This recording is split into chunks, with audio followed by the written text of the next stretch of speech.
Now the crisis in Iraq. President Obama says he is weighing a range of options to help Iraqis fight insurgents who have been taking over several key cities. But the president stressed the options will not involve sending U.S. troops back into combat. Senior political reporter Scott Thuman is live in the newsroom with what else the president said today. Scott? Well, Allison Gordon, the situation continues to deteriorate, and the president was recognizing that. The UN says it's getting reports right now of mass killings and torture and more, as this group from Syria continues to make its way toward Baghdad, forcing some Iraqi forces to surrender or flee, others to actually join the movement, angry over years of mistreatment by the Iraqi government.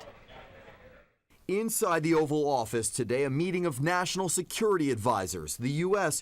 preparing for some sort of action in Iraq. The United States will do our part, but understand that ultimately it's up to the Iraqis as a sovereign nation to solve their problems.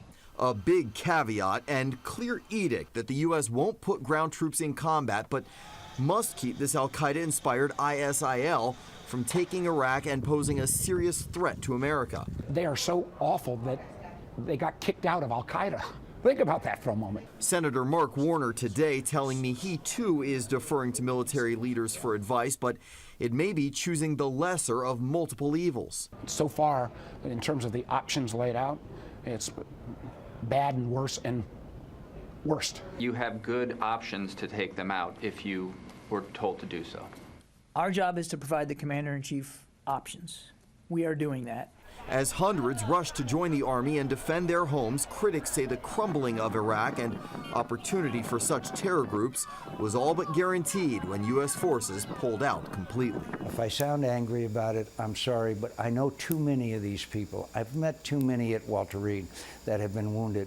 We could have solved this conflict. We had it won thanks to the surge, and we blew it all, and that's a tragedy. The White House says that the president will over the next few days be in constant communication with his national security team to determine a next move.